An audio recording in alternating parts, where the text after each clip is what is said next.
तुलनात्मक राजनीति का अध्ययन आधुनिक राजनीति शास्त्र के परिवर्तित दृष्टिकोण का प्रतिनिधित्व करता है। तुलनात्मक राजनीति का संबंध राजनीतिक व्यवहार की संपूर्णता अर्थात टोटलिटी ऑफ पॉलिटिकल बिहेवियर के अध्ययन से है। इसका संबंध उस विधि, सिद्धांत तथा कौशल के तुलनात्मक योग से है जिसके द्वारा सामान्य नियमों की खोज कर राजनीति से संबंधित विशिष्ट प्रश्नों व समस्याओं का अंतर ढूंढा जाता है। तुलनात्मक राजनीति के क्रम में आज के इस वीडियो में हम लोग चर्चा करेंगे तुलनात्मक राजनीति का क्रम विकास, इसके प्रमुख सीमा चिन्हों का विवेचन। मैं हूं डॉक्टर नवीन कुमार सिन्हा। आइए वीडियो को शुरू करते हैं। तुलनात्मक राजनीति के क्रम विकास पर चर्चा शुरू करते हैं हैरी एक्सटीन के इस कथन के साथ, जिसमें उनके द्वारा कहा गया है कि तुलनात्मक राजनीति के क्षेत्र का अतीत लंबा और गौरवपूर्ण है। राजनीति विज्ञान के तुलनात्मक अध्ययन का वर्तमान स्वरूप आधुनिक अध्ययन का परिणाम नहीं है, इसके विकास का एक लंबा इतिहास है। राजनीति विज्ञान में तुलनात्मक विश्लेषण अत्यंत प्राचीन काल से होता रहा है, जिसमें समय समय पर उतार चढ़ाव दृष्टिगोचर होते हैं। तुलनात्मक राजनीति के क्रम विकास पर अगर चर्चा की जाए तो नंबर 1 परंपरागत धारणा अरस्तु 384 से 327 ईस्वी पूर्व। दूसरा है मैकियावेली व पुनर्जागरण काल 1469 से 1527 ईस्वी। तीसरा है मॉन्टेस्क्यू व बुद्धिवाद काल 1689 से 1755 ईस्वी। नंबर 4 इतिहासवाद का काल। नंबर 5 राजनीतिक विकासवाद का काल। नंबर 6 प्रथम विश्व युद्ध के बाद का काल। नंबर 7 द्वितीय विश्व युद्धोत्तर विकास का काल। नंबर 8 वर्तमान स्थिति। तो अब आइए इन 8 क्रम विकास पर अलग अलग चर्चा करते हैं। सबसे पहला है परंपरागत धारणा अरस्तु। तुलनात्मक राजनीति को ठोस रूप प्रदान करने में अरस्तु की भूमिका बहुत महत्वपूर्ण थी। तुलनात्मक अध्ययन के प्रथम प्रयास का आभास अरस्तु के राजनीतिक चिंतन में मिलता है। अरस्तु ने सर्वप्रथम राजनीति शास्त्र को अन्य सामाजिक शास्त्रों से पृथक कर एक स्वतंत्र शास्त्र के रूप में विकसित कर विज्ञानों की श्रेणी में लाकर खड़ा किया। अरस्तु ने 158 देशों के संविधानों का तुलनात्मक अध्ययन किया। उन्होंने प्रत्येक राज्य की राजनीतिक स्थितियों का विश्लेषण कर निष्कर्षों के आधार पर अपने ग्रंथ पॉलिटिक्स में सिद्धांतों का प्रतिपादन किया। अरस्तु ने सर्वप्रथम राजनीति में आगमनात्मक पद्धति पर बल देते हुए वस्तु स्थितियों का यथार्थ रूप में निरीक्षण अध्ययन कर वैज्ञानिक ढंग से निरीक्षण के आधार पर निष्कर्ष निकालने पर जोर दिया। अरस्तु ने पहले कुछ तथ्यों का अध्ययन किया और फिर इन्हीं तथ्यों के आधार पर अपने सिद्धांत बनाए।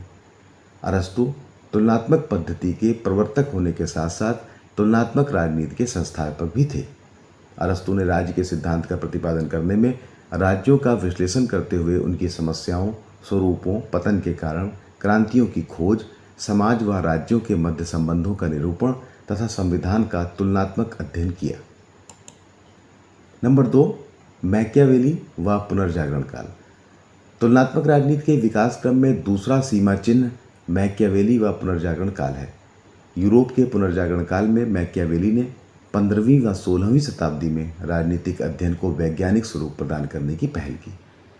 पुनर्जागरण के युग में राज्य को ईश्वरीय कृति न मानते हुए उसे एक निर्मित संस्था के रूप में मान्यता दी गई। इस युग में मनुष्य को प्रत्येक वस्तु का मापदंड माना गया। मैकियावेली से पूर्व मध्ययुगीन विचारकों की अध्ययन पद्धति धर्म से प्रभावित थी। मैकियावेली ने तर्क का सहारा लेते हुए तत्कालीन धर्म की शक्ति को चुनौती दी।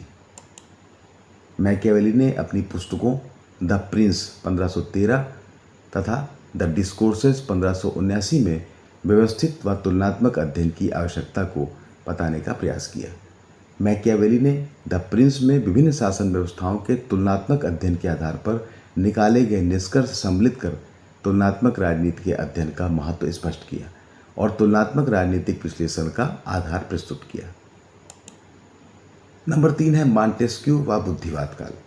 18वीं शताब्दी में मॉन्टेस्क्यू ने अपने ग्रंथ में राजनीति को सामाजिक कारकों से संबंधित करने का प्रयत्न किया। इसमें मॉन्टेस्क्यू ने सरकारों के विभिन्न रूपों का विश्लेषण किया और उन कारकों के बारे में भी विचार किया जिनसे सरकार का उदय, विकास और प्रभाव होता है। इसमें उन्होंने तुलनात्मक पद्धति को अपनाया। मॉन्टेस्क्यू के चिंतन का उद्देश्य यह बताना कम था कि सरकार किस प्रकार का व्यवहार करे, यह बताना अधिक था कि सरकारों का निर्माण किस प्रकार हो। मॉन्टेस्क्यू का मत था कि राजनीतिक पर्यावरण के निर्माण में भौगोलिक, सामाजिक व आर्थिक प्रभावों का विशेष महत्व होता है। मॉन्टेस्क्यू संविधान निर्माण की कला को विकसित कर उसे वैज्ञानिक आधार प्रदान करना चाहते थे। उनका मानना था कि राजनीतिक व्यवस्था सामाजिक व्यवस्था में संतुलित संबंध से उचित संबंध का निर्माण किया जा सकता है। मॉन्टेस्क्यू ने अपने अध्ययन में अनुभव और पर्यवेक्षण पर आधारित ऐतिहासिक विधि को अपनाया, जिसे वैज्ञानिकता कहा जाता है, क्योंकि उन्होंने राजनीतिक प्रश्नों का विवेचन राजनीतिक सिद्धांतों के आधार पर किया, न कि वास्तविक परिस्थितियों को ध्यान में रखकर। मॉन्टेस्क्यू के अनुसार किसी देश में ठीक ढंग से शासन सामाजिक व पारिस्थितिक दशाओं के अनुकूल रहने पर ही हो सकता है। उनका विश्वास था कि मानवीय संस्थाओं, परंपराओं और कानूनों का उद्भव अचानक किसी दैवी स्रोत से नहीं होता, बल्कि उनका उद्भव पेड़ पौधों की भांति अनुकूल परिस्थितियों में धीरे धीरे विकास करने से होता है। इसीलिए राजनीति शास्त्र का अध्ययन सभी प्रकार के मानवीय संबंधों, इतिहास, भूगोल, धर्मशास्त्र, मानवशास्त्र, अर्थशास्त्र, मनोविज्ञान आदि को ध्यान में रखकर किया जाना चाहिए। मॉन्टेस्क्यू ने तुलनात्मक पद्धति का प्रयोग विभिन्न समाजों में पाए जाने वाले संगठनों की श्रेष्ठता को परखने में किया। समाज, राजनीतिक व्यवस्था, अर्थव्यवस्था तथा परिवेश आदि में परस्पर गहरा संबंध होता है। यह संबंध भिन्न भिन्न देशों में भिन्न भिन्न प्रकार का हो सकता है और तुलनात्मक पद्धति से ही इन संबंधों की श्रेष्ठता का ज्ञान प्राप्त किया जा सकता है। मॉन्टेस्क्यू का मत था कि राजनीतिक व्यवस्थाओं को समझने के लिए उनके संगठनों व क्रियाओं का विश्लेषण करना आवश्यक होता है तथा यह विश्लेषण उपयोगी तभी होगा जब इसे अलग अलग न कर तुलनात्मक विश्लेषण के आधार पर वर्गीकृत कर उनके संवर्ग बनाए जाने चाहिए। मॉन्टेस्क्यू के अनुसार राजनीतिक गतिविधियों के विषय में सिद्धांत निर्माण करते समय मनुष्य की गतिविधियों को ध्यान में रखना चाहिए। राजनीतिक प्रक्रियाओं का अध्ययन मनुष्य को केंद्र बनाकर तुलनात्मक पद्धति से किया जाना चाहिए। 4. इतिहासवाद का काल। मॉन्टेस्क्यू के बाद व्यापक इतिहासवाद का काल आया। इस उग्र और व्यापक इतिहासवाद के काल में सार्वभौम इतिहास में बल दिया गया। इतिहासवाद का तात्पर्य उस मान्यता से है जिसके अनुसार मानव के विकास का एक ही मार्ग है और मानव इसी एक ही मार्ग पर क्रमिक, सुव्यवस्थित व निरंतर आगे की ओर प्रगति कर रहा है। इतिहास की ये प्रवृत्ति सार्वभौमिक है जो हर देश हर समय में समान रूप से चलती है। इस काल में यह माना गया कि इतिहास क्रम के विकास के मौलिक आधारभूत कारक एक ही होने के कारण समूचा विश्व एक ही ओर विकसित हो रहा है। इतिहासवाद के विचारक विकास क्रम की एक दिशा व एक उद्देश्य को मानते हैं। एक ही मंजिल, उद्देश्य और विकास के कारण उनमें तुलना का कोई प्रश्न नहीं उठता। इतिहासवाद के कुछ विचारकों में मंजिल व विकास के लिए प्रेरक तत्वों पर मतभेद है और यही मतभेद तुलनात्मक राजनीति के लिए महत्वपूर्ण है। इतिहासवादी विचारक हीगल व कार्ल मार्क्स यद्यपि तुलनात्मक पद्धति में विश्वास नहीं करते, परंतु अपने विचारों की पुष्टि के लिए उन्होंने तुलनात्मक पद्धति का प्रयोग किया। तुलनात्मक आधार पर ही वह यह परिभाषित कर सके कि उनके द्वारा प्रतिपादित अंतिम मंजिल व विकास के लिए प्रेरक कारण न केवल सर्वश्रेष्ठ हैं वरन वही सत्य और तथ्ययुक्त हैं। इतिहासवाद के चिंतकों द्वारा प्रतिपादित निम्न अवधारणाओं के कारण तुलनात्मक राजनीति का क्षेत्र इसके प्रति सदैव ऋणी रहेगा। नंबर 1, इतिहासवादी दर्शन में राजनीति, इतिहास, धर्म, संस्कृति आदि के परस्पर संबंधों की समस्या तुलनात्मक राजनीति की आधुनिक समय में प्रमुख रूप से अध्ययन की प्रमुख सामग्री बनी। नंबर 2, कार्ल मार्क्स द्वारा प्रस्तुत वर्ग की अवधारणा राजनीतिक व्यवस्थाओं की व्याख्या का आधार बनी और भविष्य में तुलनात्मक राजनीतिक अध्ययन के लिए बहुत उपयोगी सिद्ध हुई।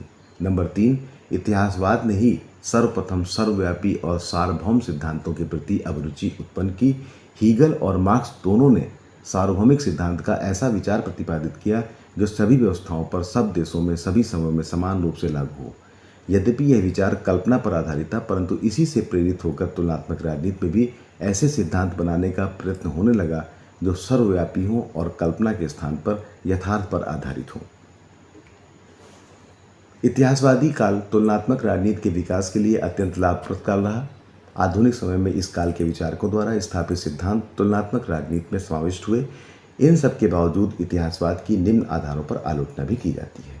नंबर 1, कल्पनावादी। इतिहासवादी काल में प्रतिपादित विभिन्न विचारधाराएं वास्तविकता से दूर कल्पनावादी थी, जिनका जीवन की वास्तविकता से कोई संबंध नहीं था। नंबर 2, सार्वभौमिक सिद्धांत निर्माण की प्रक्रिया गलत। इतिहासवादी चिंतकों का ध्यान बराबर ऐसे सार्वभौमिक सिद्धांतों की खोज में रहा जो हर काल, हर समय व हर स्थान पर समान रूप से लागू हो। आलोचकों का मत है कि किसी भी सार्वभौमिक सिद्धांत के निर्माण से पूर्व मध्य स्तरीय सिद्धांतों का प्रतिपादन आवश्यक होता है। जो संपूर्ण विश्व में लागू न होकर कुछ देशों में लागू हो तथा जो हर समय व सदैव लागू न हो पर काफ़ी समय तक लागू हो। इतिहासवादी चिंतकों ने इन मध्य स्तरीय सिद्धांत का निर्माण नहीं किया और सीधे सार्वभौमिक सिद्धांत का निर्माण करने लगे। नंबर 3, इतिहास की प्रकृति को ठीक से ना समझना। इतिहासवादी चिंतकों की धारणा थी कि इतिहास में परिवर्तन के कारण हर समय हर स्थान पर एक समान होते हैं। आलोचकों ने इस धारणा का इस आधार पर खंडन किया है कि इतिहास में घटित घटनाओं के कई कारण होते हैं, क्योंकि अलग अलग देशों व अलग अलग समयों में मनुष्यों के उद्देश्य अलग अलग होते हैं। इतिहासवादी चिंतकों ने जो कुछ प्रयास किए वे समय से पूर्व थे, अतः उनका योगदान बहुत कम रहा। अपनी कमियों के कारण इतिहासवादी विचारों का धीरे धीरे पतन हो गया। नंबर 5, राजनीतिक विकासवाद का काल। विकासवादी विचारकों ने सीमित समस्याओं पर, विशेषकर राजनीतिक ढांचों के उदय से संबंधित समस्याओं पर अपना ध्यान केंद्रित किया। इन्होंने राजनीतिक ढांचों के विकास के मूल में स्थित प्रतिक्रियाओं को समझने का प्रयास किया। विकासवादी काल के प्रमुख विचारक व उनकी रचनाएं इस प्रकार हैं। नंबर 1, सर हेनरी मैन की एंशिएंट लॉ तथा early history of institutions. Number 2, Seeley की introduction to political science. Number 3, Edward Jacksons की a short history of politics तथा the state and the nation. Number 4, Smith तथा Perry की the origin and history of politics. Number 5, MacIver की रचना the modern state. Number 6, E.M. Sait की political institutions a preface. राजनीतिक विकासवाद की 2 विशेषताएं थी। पहली, इतिहासवाद के विरुद्ध अनुभवात्मक प्रतिक्रिया। इतिहासवादी चिंतकों ने अत्यंत अस्पष्ट सामान्य नियमों का प्रतिपादन किया। वहीं विकासवादी अध्ययनकर्ताओं ने तथ्यों और आंकड़ों पर अपना ध्यान केंद्रित किया। नंबर 2, इतिहासवाद के विरुद्ध सैद्धांतिक प्रतिक्रिया। सर्वव्यापी इतिहास लिखने के स्थान पर विकासवादी काल के चिंतकों द्वारा सीमित समस्याओं के अध्ययन पर जोर दिया गया। राजनीतिक विकासवाद का काल इतिहासवादी काल के अनुरूप ही था। विकासवादी चिंतक भी राजनीतिक समाज का अंतिम उद्देश्य तथा विकास के पीछे प्रेरक कारणों को जानना चाहते थे। विकासवादी चिंतकों की इतिहासवादी विचारकों से निकटता के साथ साथ भिन्नताएं भी थीं, जिन्हें निम्नानुसार विश्लेषित किया जा सकता है। इतिहासवादी काल और विकासवादी काल। इतिहासवादी काल कल्पना में आस्था थी इनकी, और विकासवादी काल में वास्तविक जीवन के तथ्यों के आधार पर राजनीतिक व्यवस्थाओं का विकास क्रम समझना था। इतिहासवादी काल में अध्ययन का संबंध संपूर्ण सृष्टि की उत्पत्ति व विकास में था। विकासवादी काल अध्ययन का संबंध राज्य की उत्पत्ति व विकास तक सीमित रखा। इतिहासवादी काल में सर्वव्यापी व सार्वभौमिक सिद्धांतों के प्रतिपादन का प्रयास किया गया, वहीं विकासवादी काल में मध्य स्तरीय सिद्धांतों में रुचि थी। राजनीतिक विकासवादी चिंतकों द्वारा राज्य की उत्पत्ति व उसके विकास क्रम को समझने के लिए व्यवस्थित ढंग से तथ्य एकत्रित किए गए तथा मध्य स्तरीय सिद्धांतों का प्रतिपादन कर तुलनात्मक राजनीति के विकास में योगदान किया। विकासवादी विचारक सर हेनरी मैन ने राज्य को कुटुंब का ही विस्तृत रूप माना। उनका मानना था कि समाज में प्राचीन काल में पितृ प्रधान कुटुंब होते थे और कुटुंब के सदस्यों पर पिता का अधिकार होता था। यही प्राचीन परंपरा कुटुंब, परिवार, कुल, कबीले में चलती हुई राज्य की उत्पत्ति का कारण बनी। विकासवादी विचारकों ने राज्य के विकास पर जोर दिया और विकास के कारणों के प्रेरक तत्व धर्म, शक्ति आदि को माना। नंबर 6, प्रथम विश्व युद्ध के बाद का काल। प्रथम विश्व युद्ध के बाद राजनीति का तुलनात्मक अध्ययन यूरोपीय राज्यों तक सीमित न रहकर सुदूर पूर्व और लैटिन अमेरिकी देशों की सरकारों तक विकसित हुआ। इस समय के अधिकांश देश विदेशी औपनिवेशिक शासन के अधीन थे, अतः उनकी सरकारों का विवेचन औपनिवेशिक प्रशासन के अंतर्गत किया गया। इस काल में लिखे गए साहित्य में अनेक नए दृष्टिकोणों का समावेश हुआ, जैसे समस्याओं और नीतियों का अध्ययन, तुलनात्मक विधि का प्रयोग, 2 या 2 से अधिक राज्यों की प्रमुख समस्याओं तथा शासकीय नीतियों के अध्ययन के परिप्रेक्ष्य में किया गया, सैन्यवाद, विदेश नीति का निर्धारण, विधायी प्रक्रिया, मतदान, नागरिक सेवाओं में भर्ती आदि की समस्याओं के निराकरण हेतु काल्पनिकता के स्थान पर वास्तविक स्थितियों का अध्ययन किया गया। नंबर 2, संरूपणात्मक अध्ययन। संरूपणात्मक अध्ययन में किसी एक राजनीतिक पद्धति की विशेषताओं का समग्रता के साथ प्रकाश डाला जाता है। इसमें व्यवस्थित तुलनात्मक अध्ययन का अभाव होता था। प्रथम विश्व युद्ध के उपरांत इस प्रकार के अध्ययन में फिनलैंड, घाना, चिली, थाईलैंड आदि नए देशों की पद्धतियों का परीक्षण किया गया। नंबर 3, प्रारंभ का राजनीतिक समाजशास्त्र। प्रारंभिक राजनीतिक समाजशास्त्र मोस्का, मैक्स वेबर, पेरेटो तथा मिचेल्स ने राजनीति के कई महत्वपूर्ण सिद्धांत प्रतिपादित किए। इन्होंने अपने राजनीतिक अध्ययन को राज्य तक ही सीमित न रखकर उसमें अन्य विभिन्न अनौपचारिक राजनीतिक घटकों जैसे राजनीतिक दलों व समूहों आदि के प्रभावों को भी सम्मिलित किया। इनका महत्व इसलिए अधिक था क्योंकि इन्होंने अपना अध्ययन कानूनी औपचारिक संरचनाओं से बाहर कर विभिन्न सामाजिक परिप्रेक्ष्य के संदर्भ में किया। नंबर 7, द्वितीय विश्वयुद्धोत्तर विकास का काल। द्वितीय विश्व युद्ध के उपरांत राजनीति शास्त्रियों की नई पीढ़ियों को गैर पाश्चात्य देशों का अनुभव प्राप्त हुआ। उन्होंने एशियाई, मध्य पूर्व, अफ्रीका व लैटिन अमेरिका की राजनीतिक व्यवस्था का अध्ययन किया और इन्होंने अपने अध्ययन में तुलनाओं में बृहद स्तर पर अपनी रुचि दिखाई। एप्टर, लुसियन पाई, रोस्टोव आदि ने अपना ध्यान केवल पाश्चात्य जगत पर ही केंद्रित न कर नवोदित राष्ट्रों और तृतीय विश्व के अध्ययनों को महत्व देकर तुलनात्मक राजनीति के विकास में अपना महत्वपूर्ण योगदान दिया। G.K. रॉबर्ट्स के अनुसार द्वितीय विश्व युद्ध के बाद तुलनात्मक राजनीति के क्षेत्र को विस्तृत तथा व्यापक बनाने में 2 धारणाओं ने विशेष योगदान दिया। नंबर 1, तुलना की कला और पद्धतियों के बारे में आत्मचेतना। यह प्रवृत्ति इस क्षेत्र के अनेक विद्वानों के आत्म परीक्षण के उपरांत सामने आई। इस धारा के विद्वान मैक्रिडिस, बीवर तथा उल्म आदि का उद्देश्य सरकारों का अधिक उपयोगी अध्ययन प्रस्तुत करने के लिए तुलना के विभिन्न तरीकों का उपयोग करना था। इन विद्वानों ने तुलना के लिए विभिन्न तरीकों का प्रयोग जैसे क्षेत्रीय अध्ययन, संरूपणात्मक दृष्टिकोण, संस्थागत व प्रक्रियात्मक तुलना, समस्या मूलक रुझान एवं प्रतीकरण तथा तुलना के लिए सामान्य सिद्धांतों के रचना के प्रयोग से अनेक उपयोगी अध्ययन किए। नंबर 2, विकास की दूसरी धारा में तुलनात्मक राजनीति के क्षेत्र से बाहर विकसित धारणाओं का विकास। विकास की दूसरी धारा में तुलनात्मक राजनीति के क्षेत्र से बाहर विकसित धारणाओं का विकास जैसे राजनीतिक आधुनिकीकरण, राजनीतिक विश्लेषण, राजनीतिक समाजशास्त्र, नमूनों, व्यवहारवादी सिद्धांतों तथा अंतर्राष्ट्रीय राजनीति से संबंधित नवीन अवधारणाओं का विकास हुआ और राजनीति शास्त्र के स्वरूप में सुधार आया। द्वितीय विश्व युद्ध के उपरांत राजनीति शास्त्रियों की सोच में नवीनता का समावेश और विश्व पटल पर हुए अनेक परिवर्तनों के कारण तुलनात्मक राजनीति के अध्ययन में अनेक परिवर्तन आए। यथा वैज्ञानिक परिशुद्धता पर विशेष जोर दिया गया, शासन की औपचारिक संस्थाओं से बाहर अध्ययन की खोज, अन्य शास्त्रों की अध्ययन विधियों का प्रयोग आदि। संक्षेप में द्वितीय विश्व युद्ध के बाद तुलनात्मक राजनीति में निम्नलिखित विकास हुए। नंबर 1, वैज्ञानिक परिशुद्धता पर बल। द्वितीय विश्व युद्ध के उपरांत तुलनात्मक राजनीति में वैज्ञानिक व प्राविधिक पक्ष को महत्व दिया गया। इससे पूर्व सामान्य बुद्धि के आधार पर तथ्यों के परीक्षण की विधि लोकप्रिय थी। राजनीतिक परिस्थितियों में हुए परिवर्तनों के कारण अध्ययन की परंपरागत अवधारणाओं में परिवर्तन भी अनिवार्य हो गया और इसी के साथ अपरंपरागत अवधारणाएं विकसित हुईं और राजनीति विज्ञान में वैज्ञानिक परिशुद्धता पर जोर दिया जाने लगा। अब सामान्य नियमों को अनुभव व अध्ययन से प्राप्त आंकड़ों व तथ्यों पर आधारित किया जाने लगा। नंबर 2, तुलनात्मक राजनीति के अध्ययन क्षेत्र का विस्तार। द्वितीय विश्व युद्ध से पूर्व तुलनात्मक राजनीति का अध्ययन क्षेत्र पश्चिमी राजनीतिक व्यवस्थाओं के दायरे में होता था। लोकतंत्र के प्रति दृढ़ आस्था के कारण लोकतांत्रिक व्यवस्थाओं का अध्ययन किया जाता था। विश्व युद्ध के उपरांत एशिया, अफ्रीका तथा लैटिन अमेरिका के देश स्वतंत्र हुए और तृतीय विश्व के रूप में उभर कर सामने आए। लोकतंत्र के अतिरिक्त अधिनायकवाद व साम्यवादी व्यवस्था अपनाई गई जिसे अनदेखा नहीं किया जा सकता था। युद्ध के उपरांत हुए राजनीतिक परिवर्तन एक चुनौती के रूप में सामने आए। तुलनात्मक राजनीति ने इन चुनौतियों को स्वीकार करते हुए अपने अध्ययन क्षेत्र का विस्तार किया और लोकतंत्र के साथ साथ अधिनायकवादी व साम्यवादी व्यवस्थाओं को अपने अध्ययन में सम्मिलित किया। नंबर 3, तुलनात्मक राजनीतिक विश्लेषण में नवीन दृष्टिकोणों का समावेश। द्वितीय महायुद्ध के उपरांत हुए परिवर्तन व जटिलताओं को समझने में तुलनात्मक राजनीति के परंपरागत दृष्टिकोण सामयिक नहीं रहे।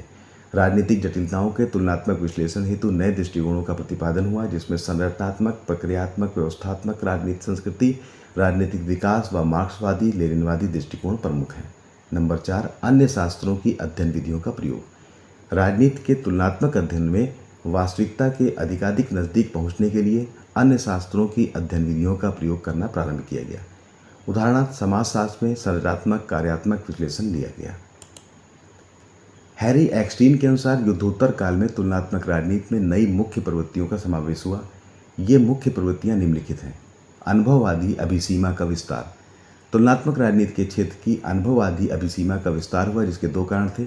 पहला, गैर पाश्चात्य पद्धतियों का अध्ययन किया जाना और नंबर 2, राजनीति के उन पहलुओं की खोज की जाने लगी जिनका पहले बहुत कम अध्ययन किया जाता था। नंबर 2, व्यवहारवादी उपागम का अधिकाधिक प्रयोग। तृतीय विश्व युद्ध से पूर्व तुलनात्मक राजनीति अध्ययन में क्रमबद्धता, वैज्ञानिकता, कठोरता व व्यवस्था का अति सीमित मात्रा में प्रयोग किया जाता था। इस कमी को दूर करने के लिए तुलनात्मक राजनीतिक अध्ययन को नियमों की कठोरता तथा पद्धति से बांधकर अधिकाधिक वैज्ञानिक बनाने का प्रयास किया गया। अन्य सामाजिक विज्ञानों की भांति तुलनात्मक राजनीति के अध्ययन में भी व्यवहारवादी उपागम का अधिकाधिक प्रयोग होने लगा। इसके साथ ही अनुभववादी पर्यवेक्षण संख्यात्मक विधि का भी प्रयोग किया जाने लगा, जिससे तुलनात्मक शासन व राजनीति में सामान्य निष्कर्षों पर पहुंचने का प्रयत्न किया जाता है। नंबर 3, नवीन अवधारणाओं तथा विधियों का प्रयोग। युद्धोपरांत तुलनात्मक विश्लेषण में राजनीति पर प्रभाव डालने वाले विभिन्न हितों, नवीन अवधारणाओं तथा विधियों का अधिकाधिक प्रयोग किया गया। निष्कर्षतः द्वितीय विश्व युद्ध के उपरांत तुलनात्मक राजनीति के क्षेत्र में नई प्रवृत्तियों को स्थान दिया गया। राजशास्त्रियों ने अपने अध्ययनों में विश्व के उन क्षेत्रों को भी सम्मिलित किया जिनकी पुराने लेखकों ने उपेक्षा की, जैसे एशियाई क्षेत्र, अफ्रीकी क्षेत्र व लैटिन अमेरिकी क्षेत्र, जिन्हें विकासशील समाज कहा जाता है। इसी के साथ वैज्ञानिक परिशुद्धता पर विशेष जोर दिया गया। नंबर 8, तुलनात्मक राजनीति के विकास की वर्तमान स्थिति। तुलनात्मक राजनीति की वर्तमान स्थिति का एक लंबा इतिहास है, जिसमें समय समय पर अनेक उतार चढ़ाव आए। तुलनात्मक राजनीति पर लिखे गए हाल के ग्रंथों में राज्य की संस्थाओं की तुलना में अनौपचारिक राजनीतिक प्रक्रियाओं पर अधिक बल दिया गया। David Easton, Almond, Coleman, Karl रैच, G B Powell, Harold Lasswell, Robert Dahl, Edward Shils, Harry Eckstein, David Apter, Lucian Pye, Myron Weiner आदि ने आधुनिक समय में तुलनात्मक राजनीति को विकसित करने में महत्वपूर्ण योगदान दिया। तुलनात्मक राजनीति में दूसरे विश्व युद्ध के बाद आए नए आयामों का अध्ययन निम्न प्रकार किया जा सकता है। पहला, द्वितीय विश्व युद्ध के बाद दो समकालीन प्रवृत्तियां स्पष्ट हुईं, जिन्होंने तुलनात्मक राजनीति को वृहद रूप प्रदान कर विशेष महत्व प्रदान किया। इन प्रवृत्तियों में प्रथम प्रवृत्ति तुलना की विभिन्न विधियों व कौशलों के बारे में नई सचेतना थी। इस प्रवृत्ति के प्रतिपादक हैक्सर, मैक्रिडीज, बियर, उलम, आमंड थे, जिन्होंने तुलना के लिए विभिन्न तरीकों का प्रयोग किया, जैसे क्षेत्रीय अध्ययन, संरूपणात्मक अध्ययन, संस्थागत व कार्यात्मक तुलना आदि। विगत 2 दशकों में डेविड ईस्टन, आमंड तथा डैश ने पद्धति अथवा व्यवस्था सिद्धांत के विचार की खोज की। इस व्यवस्था सिद्धांत द्वारा आज केवल सामाजिक व्यवस्थाओं की ही तुलना नहीं हो सकी है, बल्कि राजनीतिक व्यवस्था के कार्यों को संपूर्णता देने वाले सभी तत्वों के विभेदीकृत समुच्चय के रूप में परिभाषित नई राजनीतिक इकाइयों का समावेश भी संभव हो सका है। दूसरी पद्धति अमेरिकी लेखकों का योगदान थी, जिन्होंने तुलनात्मक राजनीति के शब्द भंडार में अभिवृद्धि की। विभिन्न लेखकों द्वारा प्रयुक्त शब्द निम्नानुसार हैं। पहला, डेविड ईस्टन ने निवेश, निर्गत, मांग, समर्थन और दबाव, मूल्य आदि शब्दों का प्रयोग किया। आमंड ने निवेश और निर्गत आदि शब्दों का प्रयोग किया। डाइश ने संचार से संबंधित विशिष्ट भाषा को राजनीतिक व्यवस्थाओं के बारे में लागू किया और स्मृति, भार, संग्राहक, संचारण आदि शब्दों का प्रयोग किया। Number 2, Burma, Pakistan, Sudan, Iraq, Algeria आदि अधिकांश विकासशील राज्यों में सैनिक क्रांतियां हुई और सरकार का तख्ता पलट दिया गया। जॉन जॉनसन, गी पॉकर, विलियम गटरिज आदि ने इस प्रकार के सैनिक शासकों का अध्ययन किया। आधुनिक समय में विकासशील राज्यों का अध्ययन तुलनात्मक राजनीति का आकर्षण का केंद्र बने, क्योंकि शीत युद्ध के परिवेश में शक्ति संतुलन के बदलने के आसार थे। इन राज्यों के राजनीतिक विकास के संभावनाओं और बाधाओं का पता लगाया गया। नंबर 3, तुलनात्मक शासन व राजनीति के अध्ययन में बौद्धिक नयापन की नई प्रवृत्ति विकसित हुई। नयापन लाने की दिशा में निम्नलिखित प्रयत्न किए गए। नंबर 1, वर्तमान अध्ययन में औपचारिकता के स्थान पर राजनीति से संबंधित सभी संरचनाओं और प्रक्रियाओं पर बल दिया गया। वर्तमान रचनाएं शासन प्रक्रियाओं, राजनीतिक दलों, हित समूहों, निर्वाचन प्रक्रियाओं, राजनीतिक संचार की प्रक्रियाओं से संबंधित हैं। नंबर 2, वर्तमान अध्ययन में प्रादेशिकता और यूरोपीय जातियों तक ही सीमित न रहकर गैर पाश्चात्य राज्यों के अध्ययन को महत्व देकर सीमित क्षेत्र से बाहर निकलने का प्रयत्न किया गया। नंबर 3, वैज्ञानिक और तकनीकी अभिरुचि के प्रसार से राजनीति शास्त्र के सभी क्षेत्रों में अध्ययन को अधिक वैज्ञानिक और परिशुद्ध बनाया जा रहा है। नंबर 4, वर्तमान राजनीति के अध्ययन में शक्ति की अवधारणा केंद्र बिंदु बन गई। राजनीति के अध्ययन में शक्ति का महत्व प्राचीन काल से ही रहा, परंतु अब इसे विशेष महत्व दिया जाने लगा। नंबर 5, राजनीतिक विचारधाराओं तथा सरकारी संस्थाओं के विवेचनों की तुलना में राजनीतिक प्रक्रियाओं के विश्लेषण पर जोर दिया गया। परंपरागत व दार्शनिक राजनीतिक अध्ययन का स्थान अब व्यवहारवादी और अनुभववादी परिप्रेक्ष्यों ने ले लिया। यह वास्तव में तुलनात्मक थे और इनकी तुलनाओं का आधार विभिन्न प्रकार के विश्लेषण थे। विकासशील राज्यों के जन्म से तुलनात्मक राजनीति में नए अध्ययन दृष्टिकोण, नए आयाम तथा नवीन अवधारणाओं का प्रचलन हुआ। अब तुलनात्मक राजनीतिक विश्लेषण आधुनिकीकरण व सामाजिक राजनीतिक विकास के आसपास किया जाने लगा। तुलनात्मक राजनीति के अंतर्गत साम्यवादी चिंतन का विकासशील देशों पर पड़ रहे प्रभाव का भी विश्लेषण किया गया। राजनीतिक व्यवस्थाओं का वर्गीकरण कर इन्हें पश्चिमी तथा गैर पश्चिमी रूप में वर्गीकृत किया गया। इसके अतिरिक्त राजनीतिक व्यवस्थाओं का विभाजन संवैधानिक तथा सर्वाधिकारवादी परंपरागत तथा आधुनिक, कृषिगत एवं औद्योगिक आदि रूप में किया गया। मार्क्सवादियों ने राजनीतिक व्यवस्थाओं के विभाजन का आधार आर्थिक वर्ग को बनाते हुए इसे सामंतवादी, बुजुर्गवादी और सर्वहारावादी में विभाजित किया। एप्टर ने राजनीतिक व्यवस्था को 4 रूपों में वर्गीकृत किया: अधिनायकवादी, अभिजात तंत्रीय, अप्रत्यक्ष रूप से प्रतिनिधित्वपूर्ण तथा प्रत्यक्ष रूप से प्रतिनिधित्वपूर्ण। इसके अतिरिक्त कोलमैन, डहाल, एडवर्ड सिल्स आदि ने अपने विचारों के अनुसार राजनीतिक व्यवस्थाओं का वर्गीकरण किया। तुलनात्मक राजनीति के क्षेत्र में आज उन लेखकों के अध्ययन को महत्वपूर्ण माना जाता है जिन्होंने अपने अध्ययन में विकासशील देशों को सम्मिलित कर तुलनात्मक राजनीति के विषय क्षेत्र को वृहद बनाया और अध्ययन के केंद्र बिंदु को पुनः निर्धारित किया। विकासशील गैर पाश्चात्य समाजों के अध्ययन में वृद्धिपूर्ण अभिरुचि के परिणाम स्वरूप तुलनात्मक राजनीति में विश्वव्यापी अभिरुचि उत्पन्न हुई। तो इस प्रकार हम कह सकते हैं कि राजनीति विज्ञान के तुलनात्मक अध्ययन का वर्तमान स्वरूप आधुनिक अध्ययन का परिणाम नहीं है। इसके विकास का एक लंबा इतिहास है जो परंपरागत धारणा अरस्तु, मैकियावेली व पुनर्जागरण काल, मॉन्टेस्क्यू व बुद्धिवाद काल, इतिहासवाद का काल, राजनीतिक विकासवाद का काल, प्रथम विश्व युद्ध के बाद का काल, द्वितीय विश्व युद्धोत्तर विकास का काल और वर्तमान स्थिति, इस प्रकार से एक लंबे इतिहास के बाद राजनीति विज्ञान के तुलनात्मक अध्ययन का वर्तमान स्वरूप हमारे सामने आया है। तो आज की इस वीडियो में हम लोगों ने चर्चा किया तुलनात्मक राजनीति के क्रम विकास के बारे में। आशा है वीडियो आपके लिए उपयोगी सिद्ध होगा। इसी के साथ वीडियो को समाप्त करने की अनुमति दीजिए। थैंक यू, धन्यवाद, जय हिंद।